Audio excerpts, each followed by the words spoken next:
Hey guys, this is Jeff Stanek here with Figure It Out Baseball. Got another Figure It Out Baseball podcast today. We're very lucky to have Liam Bowen on the podcast with us. Liam Bowen is the head baseball coach at UMBC, a Division I school in Baltimore, Maryland, a member of the American East Conference. Coach Bowen's got some video on the website. I actually spent a day at UMBC with him and his staff and got to know some really good guys down there, some good baseball people. And so in addition to his videos on the website, we're lucky enough to have Coach Bowen here on the podcast with us. I'll give you a bit of background on Liam Bowen before we jump into questions with him so you get to know him a little bit. He is a Silver Spring, Maryland native, became the acting head coach at UMBC on May 1st, 2019 after spending 8 years as an assistant coach. As a player, he played at McAllister College, a Division III school in Minnesota. He graduated in 2006 and was actually named the team MVP in 2004. Started his coaching career at St. Mary's College, a Division III school in Maryland. He was an assistant there from 2007 to 2010. The year before he got there, the team ERA was 7.25. By his third year there, the team ERA was down to 4.60. In 2011, he spent 1 year as the pitching coach at Lincoln Memorial, which is a Division II school in Tennessee. And in 2012, he was hired, the spring of 2012, he was hired at UMBC as an assistant coach. He has been there since. From 2012 through 2019, he was an assistant coach, pitching coach, recruiting coordinator, and again became the acting head coach on May 1st of 2019. In 2012, his first year there, the team ERA at UMBC was 9.01. By 2015, 3 years later, the team ERA was down to 3.30. That was the best improvement in the country during that time frame. In 2015, UMBC had a pitcher with a 1.48 ERA. That was a school record. The team also struck out 351 guys that year. That was a school record. UMBC also won 34 games that year. That was the most wins at that school since 2002. In 2017, UMBC won the conference championship, advanced to an NCAA regional, and then again, Coach Bowen was named the head coach last year in 2019. Overall, at UMBC, Liam Bowen has coached or recruited 4 freshman All-Americans.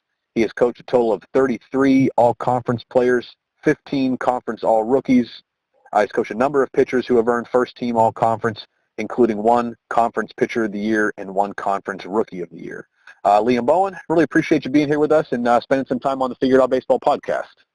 Jeff, thank you. I appreciate you having me and appreciate the introduction, man. That was great. Thanks. Absolutely.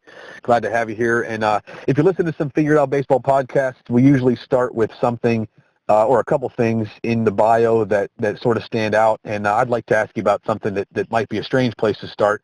And I know this is not what you want to talk about today, but I just kind of wanted to know how you ended up playing in Minnesota, being a Maryland guy. You spent most of your career as a coach in Maryland. How did you end up playing in Minnesota? Sure thing. It's a neat story, actually. I obviously grew up, like you said, in Silver Spring, Maryland. I went to Blair High School, and I was a pitcher on my high school team. We had a pretty successful high school team, and I'm 5'10". At the time, I wasn't throwing very hard, and I never really threw very hard.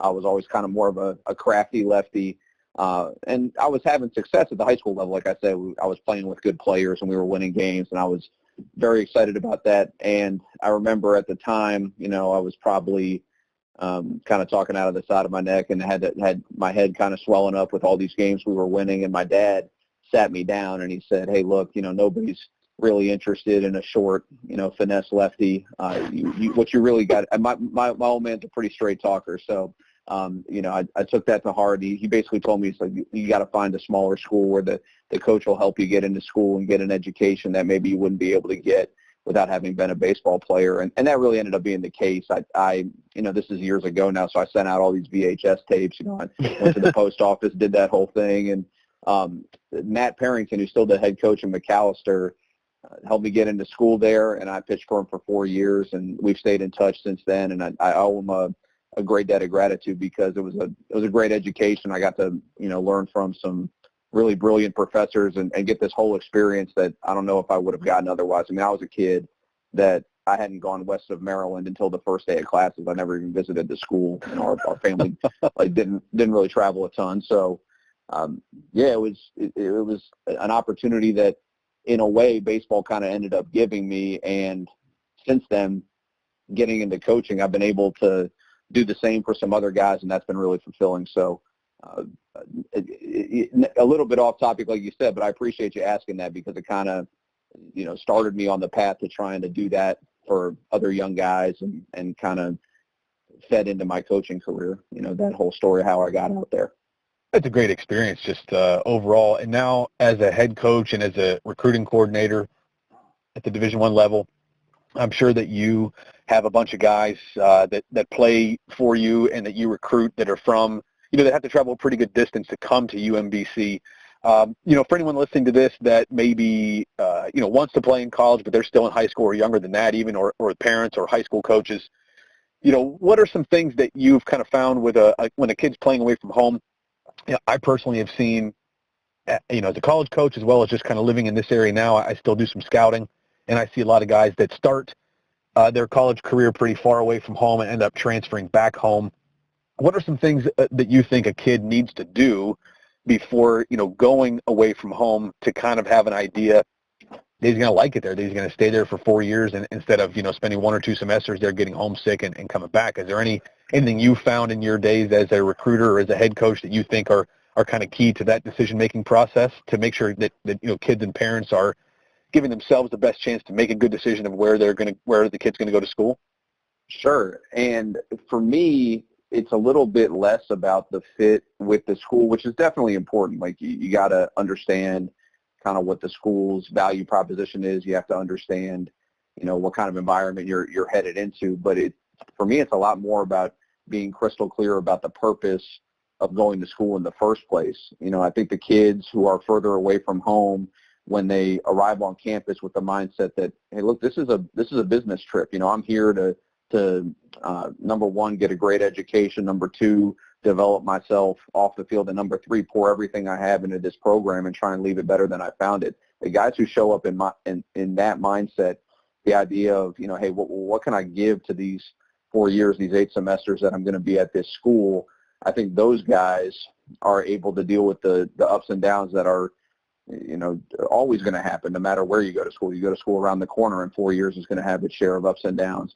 I think the guys who show up with the idea that, they want to take something from the experience, they're always going to be a little bit disappointed, because, that's not how life or college baseball works. It's going to be a lot more important to figure out kind of where you can fit in and where you can give what you have to the people around you, I think. So the guys that I've coached that have been further away from home, that have showed up really purposeful and with their mind directed on just trying to deliver the best they can for, their professors, their teammates, and the program, those guys usually do fine.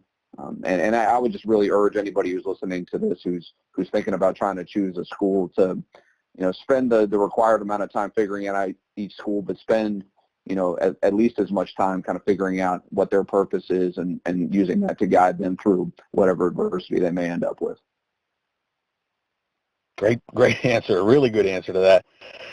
So is that something you talk with your players about once they get on campus, about basically having the mindset of giving to your teammates, giving to your team, as opposed to what can I take from this experience? Is that something that you spend a lot of time with, talking to your guys? Only every day, Jeff. That like that's how important it is to me. I think that's really what our challenge is as a coaching staff. I mean, I think the best coaches think of themselves as educators, and I got into coaching understanding that, education was a big deal in my family. My mother still works in the elementary school that I went to, so I always had the education piece, kind of at the forefront of what I wanted to do. I think what I have found in my 14 years of coaching is the subject matter is a little different than what I anticipated. That, when I was 23, I thought, well, I'm a teacher and my subject is baseball or pitching at the time. I was a pitching coach. Now I've figured out, after a little bit of time and experience, and hopefully a little bit of wisdom, certainly being able to interact with a lot of good coaches, including the ones we have on staff, that what we're really teaching is character and selflessness and reliability, and the things that we talk about every day. So, that's a big part of the curriculum, if you will, at our place, is making sure our guys are in that mindset, because we could have the best drills going. We could have a phenomenal, practice plan laid out. And if the guys show up with the idea like, well, what am I going to take from practice? What is going to be kind of enjoyable to me, rather than what can I give to what we're trying to accomplish together, we're not going to get much out of that day. So, it's fundamental, man. It's where the whole thing starts. How much does that have to do with success on the field? Have you seen the better teams that you've coached, the different stops you've had?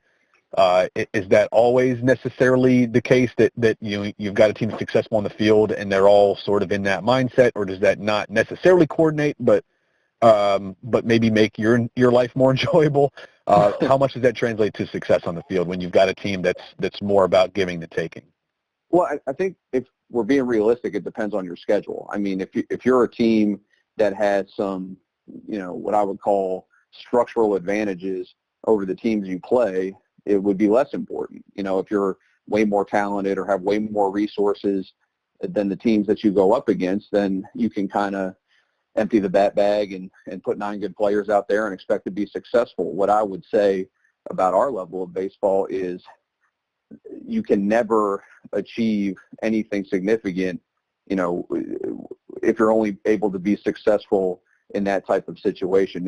What I mean is, for us, hopefully we've recruited some good players, and maybe there's a game or two on the schedule where, gosh, everything's really clicking, and it's not as much about our mindset. We're just playing at a really, really high level. That's great. That's maybe going to, I hope, get us a couple wins where we, kind of have that day where everything falls together. The rest of the games, it's going to be a deal where the talent is pretty even, maybe the resources are pretty even, or maybe as a mid-major we're a little bit behind, and the outcome is going to be in doubt. That's when it comes down to mindset and the connection between the guys in our group. So what I would say is it only makes a difference in the games that are important and that, determine the outcome of the season. You know what I mean? The games that are in doubt, that's where kind of how our group is relating to each other and our task becomes the most important thing. And that's why we stress it. You can win a few ball games without it maybe, but you're never going to get where you want to go without the guys really just being as selfless as they can be and being reliable for each other.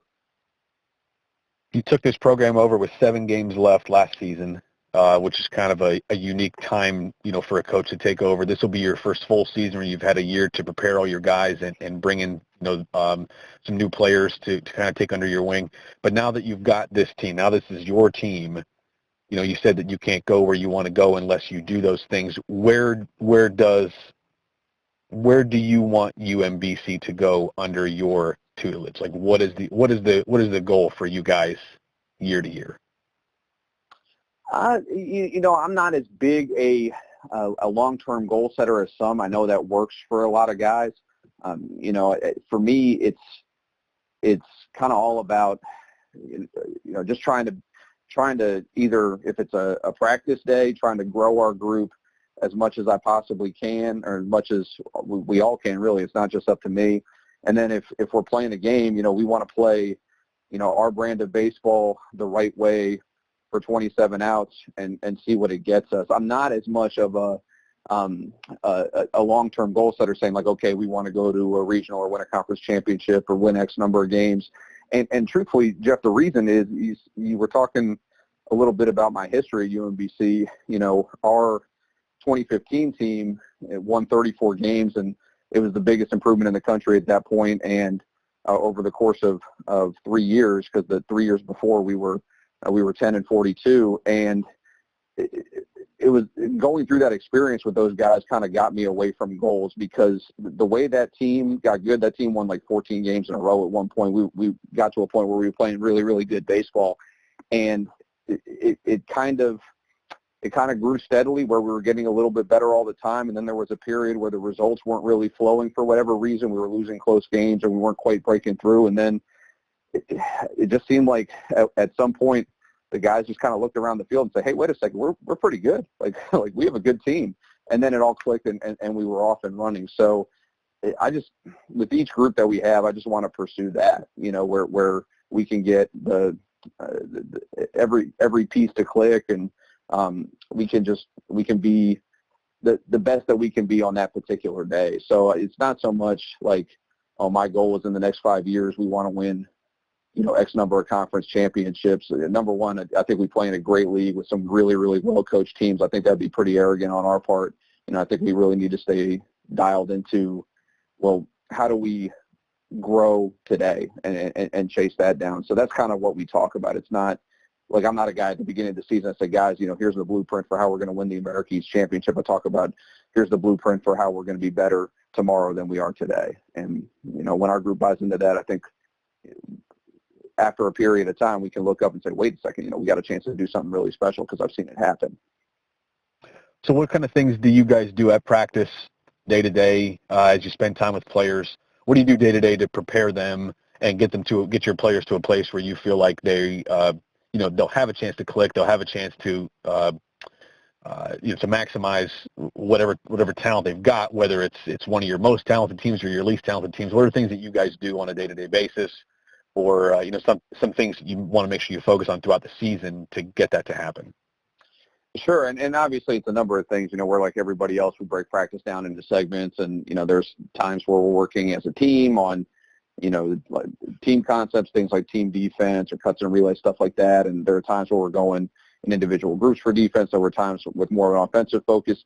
The biggest thing that we want to focus on in any of those segments is making sure that the guys are, in my view, not just developing good technical habits, developing a swing that works, developing, a ground ball technique that's going to help them be consistent. We want them to develop good mental and competitive habits. So one of the things we try and do is we try and practice at a really high clip, and we try and do it in a way where guys aren't, even allowed to dwell on mistakes. To me, that's a losing habit. The guy who maybe doesn't play a ground ball the way that he wants to and is disappointed with himself, if that guy carries it for another out or another inning or the whole game or a week, now we're in trouble as a group. What we always want to do is, if the team is together, if the team is working as a group, somebody makes a mistake, we're going to move on to the next play. We're not going to give that guy a chance to suck his thumb or to get down on himself. And then maybe that guy comes out for early work the next day, and it's just him and a coach, or him, a coach, and maybe a couple more players. And we say, hey, look, that ground ball where we weren't as good as we wanted to be, that particular time, here's how we're going to maybe make an adjustment and play it differently. I think, I think there's a tool in the box for every situation. I think when the whole team is together correcting individual mistakes, I don't think that's necessarily the right tool in the box, for that time. So we try and spend as much small group and one-on-one time with our players as we can, where we can kind of get them technically sound. And then when the whole group is together, we're just trying to compete, the way that I think championship teams do. I know championship teams do. So that's if I had to kind of distill it to one thing, that would be it. It's a good, it's just an interesting perspective. I like, sometimes there are questions on the podcast that I ask, we kind of stumble on quite a bit, just because it's kind of a natural thing to talk about when you're talking about coaches, and that's one of them. And another one that I'd like to ask, that I do ask quite a bit, but I'm every answer seems to be a little bit unique, is just kind of, what kind of players are you guys recruiting there at UMBC? Are you recruiting the player that sort of fits your mold, as to what sort of maybe a personality, or what, the character traits that you guys want? Are you, is that almost more important to you sometimes than the talent? Or are you recruiting talent first and then trying to cultivate, what you want as a team atmosphere once they arrive? How do you go about recruiting, or is there kind of a balance to it? Well, I've tried it a number of different ways over the course of 14 years, and what I've hit on and what we're going to move forward with at UMBC, I would say right now, as long as I'm the head coach, but, obviously you continue to learn and grow, and maybe things change. But, this is something I'm pretty passionate about, is I think talent, when you're out evaluating, talent becomes an eliminator. There are certain players that you're just not able to look at, because the talent is not a match for your level. Back when I was a player, I was eliminated by pro scouts because I couldn't, pitch in the big leagues from a physical standpoint. They were 100% right, and that just is what it is. That's true at the Division I level as well. What I would say is, once you get a pool of potential recruits that where you're comfortable with the talent, you feel like it's all something you can work with. I think the way you end up choosing, and this is how we do it at UMBC. Everybody has their own spin on it. The way you end up choosing the right guy is by really digging into the character traits and making sure that you're adding the type of person that is going to drive success, not just for himself, but for the entire group. Because, like I tell our staff all the time, and, I've said about recruiting in the past, 4 years is a long time. Like if a guy is maybe not exactly what you want from a swing standpoint, or maybe his breaking ball is not quite, where you feel like it could be to be successful, if he's the right person and you have the right development environment and can teach some of these skills, then over the course of 4 years, he'll have plenty of time to make up ground and even surpass the competition on your schedule. So that's where we end up making decisions is, you get it down to, like, let's say you need a catcher, you get it down to a handful of guys, and then you just kind of go around the room and say, well, hey, look, who do we want to coach? Who's really impressed us, as a young guy with the right mindset and the right character for what we're trying to build here. And that's how you end up making your selection in terms of who to offer and who to really spend your time on. And you're figuring that out from your own interactions with these guys, or from what you're hearing from their coaches, what you see from them on the field with them, with players interacting with their teammates? How do you go about figuring out who you would like to coach? So all of the above. I mean, you brought up all ways that you can gain insight onto a particular player's character. I think, and I think I would add to that. I think as a coaching staff, you got to look in the mirror too and say, hey, look, like who am I going to be excited to coach every day? Who am I going to be able to feed off of? Because we need to be at our best if the program is going to continue to move forward. So, I think as you continue to coach for years and years, you can kind of understand a little bit better which kind of players you relate to the best. And that's not to say if a guy is outside that category, he couldn't be a good player. He might be, but he may not really flourish at our particular place. So as an example, I'm still our pitching coach. I still work with our pitchers every day. And I love a guy who's curious, a guy who is chasing down, the kind of the next thing that's going to help him get more outs for us, and is, looking at video online or reading or watching big league games with a real intention to get better. I love that kind of guy. If a guy doesn't have that trait, it's harder for me to relate to that guy, because I'm a guy that, hey, look, your teammates deserve your best, and you got to turn over every rock and find a way to deliver it for them. So the guys who are a little bit less curious, and maybe they have a great arm, maybe they even have a great work ethic and are willing to put their head down and work, I always feel like, those guys are not as great a fit for me, and we could find somebody who, I'll be able to develop better. And that's something that we look for in pitching. And there's a bunch of different examples, and it depends on the position and kind of what we need from that spot. But we're always looking for guys who are going to fit our program and are going to fit us and their teammates as well. Awesome. Really good stuff for any of the young coaches listening to this.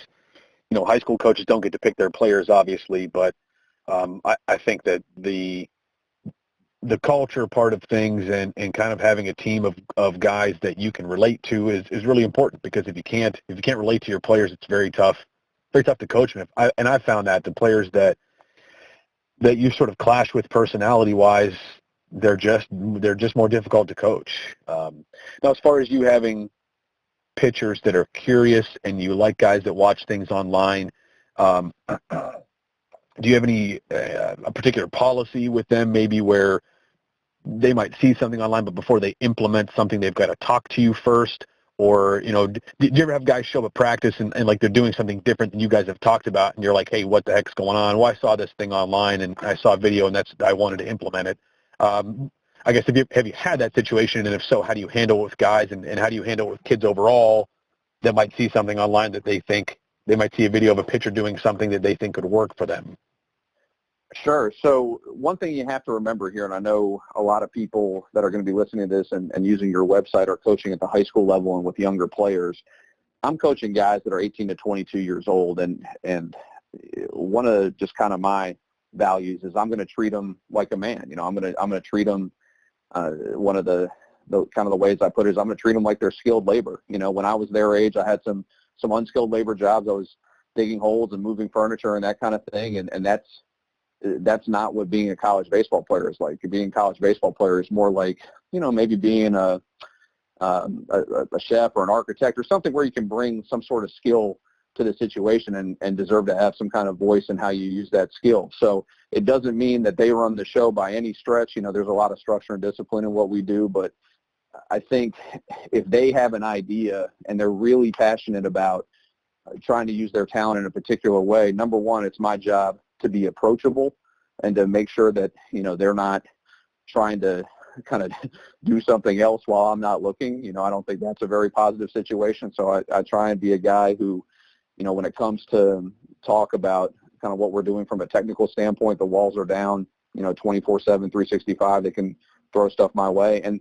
then the truth is, if my idea is different for how we're going to go about getting people out, then it's my job to win the argument in the right way. Not that it's an argument, but it's something where we kind of hash it out. And if I can't present my reasoning in a way that wins that guy over, then I just haven't done a good enough job, you know, or maybe I've just got the wrong idea to begin with, and we can learn from each other. So to me, that's kind of the job description when you're a pitching coach of guys at this level, guys who have had some success and are old enough to kind of have some of their own ideas, is if you want to direct their development in a particular way, you got to give them the why. You know, like I just don't think a guy who is a really strong competitor and a determined kid is just going to take what a coach says and, you know, and run with it without asking any questions. You know, the guys who are the competitors that you want, they're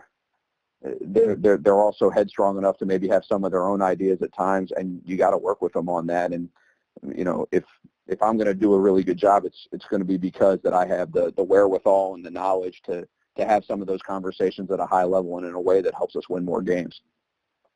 I hope that young coaches listening to this, whatever level they're coaching, are paying attention. I asked you that question in part because as a young assistant coach in college, I had those experiences with players, and I really, you know, probably didn't handle things as the right way. I probably didn't handle things the best that I could have, and I enjoy hearing, you know, from a coach like yourself. To me, you know, Coach Bowen, you're a very level-headed guy, a guy that's easy to talk to, and a guy that clearly has good relationship with players, and I just appreciate hearing answers like that. And while you're answering that question, I think, you know, I'm sitting here thinking, if I could go back and do it again, that's how I would have done it. You know, so I really appreciate the insight and your perspective on things. Well, sure. I appreciate you saying that. You know, honestly, I think we all learn from our experiences. Part of why I've adopted that as a coach, and I did from an early age. You know, I think I always made an effort to be approachable. I think I've been better at it as the years have gone on. And sometimes people laugh at this. I wasn't a super coachable player. You know, I was a curious guy. I was a guy who had my own ideas of how to get people out. And if anybody who coached me somehow listens to this, they're probably laughing right now. I wasn't a guy who was going to be certainly not insulting to the coach or anything like that. I wasn't uncoachable in that way. But when it came to, you know, how we were going to go about our business, I was a guy who had some of my own ideas and some things that I wanted to try. And looking back, they weren't all right. I don't even know if many of them were right or the best idea. But when I started coaching, you know, I kind of thought back to, hey, wait a second, like a guy who's got that much passion for what he's trying to do and is a good competitor, which I think I was. I got to find a way to channel that into the technical piece that's going to get us the most outs. So maybe not being an ideal player to coach has kind of, I hope, helped me feel a little bit better, you know, for the guys that I'm coaching these days. This is not the next question I intended to ask, but you've been coaching for 14 years, have you seen former players that you can kind of laugh about that were that sort of uncoachable type player, and then as soon as they stop playing and they have their very first coaching experience, they're like beating their head against the wall, you know, with regards to an uncoachable kid? Have you had that scenario as well? Yeah, certainly, yeah, and not very frequently, truthfully, just because I think the guys that I've been able to coach at UMBC is a really kind of a special situation because we're the honors university in our state. we're one of the better public schools in the country, one of the best public schools in the country. The guys that I've coached are pretty smart, so they're probably a little ahead of where I was as a player and are able to see a little bit more nuance than I could at 18, 19 years old. So I haven't had a lot of guys that I would call uncoachable, but definitely the guys who have gotten into coaching, which I love. I love the idea that guys who have been fortunate enough to play at our level and at our school are getting involved with younger players. I think that's awesome. I always encourage it whenever I can. There are times where,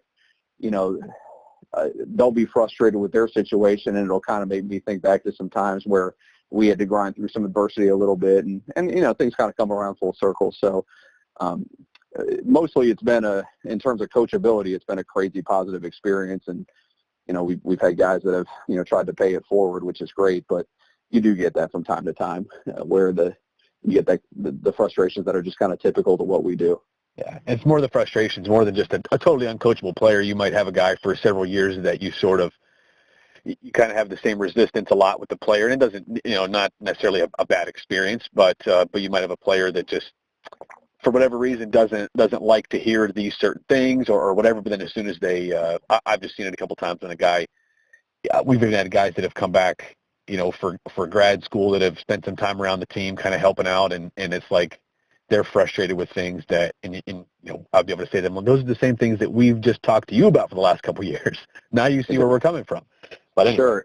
I would say if I'm being fair to the guys that I've coached, that would probably apply more to me than them. They were easier than I was when it came to being coachable and kind of having a broader understanding of things. So they're a little bit further along, like I said, than I was at the same age, and I've always appreciated that. So in your coaching career, can you kind of pinpoint one or two things that you have changed, whether it's technical philosophy or whether it's just how you approach players? But do you have anything, from year 1 to year 14 that you can kind of pinpoint that you've sort of changed philosophies on or changed outlooks on when it comes to coaching and how you handle players? No, it's so much. Like it's going to be hard to kind of break it down into just one or two things. From a technical standpoint, I stopped playing in 2006, so we're getting ready to be in 2020, and from a technical standpoint, our understanding of what a productive delivery or swing or defensive technique at all the various positions has just taken gigantic leaps forward. And I've certainly learned from all the people that you see out there online or different places that are generating that content. I've tried to soak up as much of that as I can and watch as much video as I can, and I just about everything in the sport I've learned and been able to grow from. So that's the whole technical piece continues to evolve, and that's always changing. I would say from kind of a softer skill standpoint, from a relationship standpoint, I've taken more time as the years have gone on to dive into guys' histories, which I think has been a benefit. So I was probably, I think arrogant's a fair word. I was arrogant in my young days to think that, hey, look, a guy will come to us and he hasn't played college baseball before and he's basically a blank slate, and we're going to pump all this good knowledge into him. And regardless of kind of how he came to us, he's going to be better for the experience of being developed, in our system. And that's just a sliver of the view. We've got 15 pitchers on our team. That's 15 different stories that are showing up to practice every day. And you've got to learn each story so you can relate to each guy properly and get the most out of them, because that's really what the job is. It's not to design a system that, is really kind of pretty in theory and should work. If you get the exact right player, it's to kind of meet the players where they are and try and understand them better so you can get the most out of them and they can get the most out of themselves. So that would be kind of, and there's so many other things, like I said, Jeff, like I could keep going on this, but that would be the one that kind of jumps to mind, is just really digging into each guy's backstory from a playing and a personal standpoint to try and understand them better. And I've definitely made a bigger effort there over the years. Something I don't think people quite understand about college coaching is the time involved, and what you're talking about, and you've hit on it a number of times, just how important it is to know the individuals and to get to know the individuals before they come, and then to really have conversations with them, once they're on campus. It makes me, laugh to think back on my wife.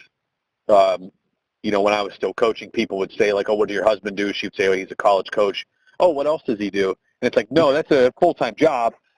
People don't quite understand that at the beginning of it, which kind of makes me laugh. But, the amount of time invested in what you do and what all college coaches do for every sport is I think, so underestimated by normal people that don't have that, because it's almost like you never stop. Even at night, you have players that are on your roster that are texting you. You have or calling you, and you have recruits that are contacting you. And even now, we're about at Christmas time right now, and you've told me that you're basically working on scouting reports, right now when you don't have players on campus, and that's what you're doing. Does this job ever stop for you? For someone that doesn't experience this, what is really the time commitment that you put in to coaching? Day to day, week to week, year to year. What sort of a commitment really does it take to be as good as you want to be? Well, the time commitment is like you said, it's really significant. I will say other people have it a lot rougher. I mean, I'm committing a ton of my time to something that is really fun and really fulfilling to work with these young guys. So I never complain about the time. That now I have a young family. I have 2 little girls, and there are things that I can't be at, and we kind of work together as a family to make sure that we're kind of minimizing the negative impact of that. But yeah, it is a really significant time commitment. What I tell people, and it's the same thing as playing, if you're going to do it right, it's a lifestyle. I've been really fortunate at UMBC. I've been treated, exceptionally well by the university, by the people in our department, and, anybody that has been in a supervisory role for me has always treated me great. I've always had a lot of autonomy to do, what I think is best for either our position group or now our entire program. The flip side of that is, we're in a business where you're trying to grow people to the absolute limit of their potential, and that's kind of an everyday thing. There are times where, the best thing to grow is to maybe step away and rest and recover and recharge the batteries, and we try to be really mindful of that, and we need to continue to get better in that area too. I need to get better in that area, to be truthful, but if you're really talking about getting to the absolute end of your potential, that's not really a 9-to-5 deal. That's something that you've got to chase down every day. So that's kind of the trade-off. It's a really fun thing to do. It's an incredibly fulfilling thing to do, to be a part of these guys' lives and be a part of our university. But it's not something that you really punch out of. It's more of a way to live than it is a job to go to and return from every day, if that makes some sense. Yeah, it's a great way to put it, and something that I've tried to explain to people, since leaving there. It's just different than having a normal job. It becomes, a part of you and kind of becomes who you are. Of course, it's not all that you are, but it's a big part of who you are is being a coach, because it doesn't stop, because you have such a great impact on people's lives, and you see these kids.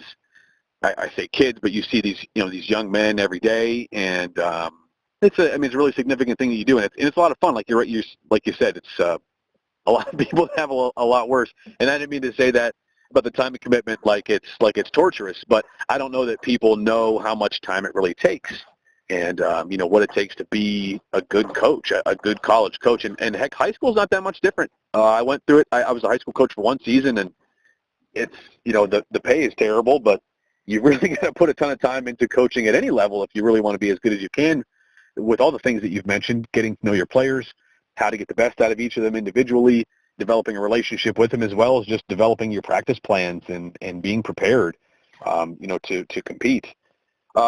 For you, Coach Bowen, and one or two more questions, and I'll let you go.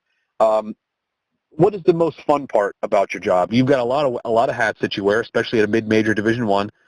More hats than someone at a Power 5 might have. But what is to you the most fulfilling part about coaching college baseball?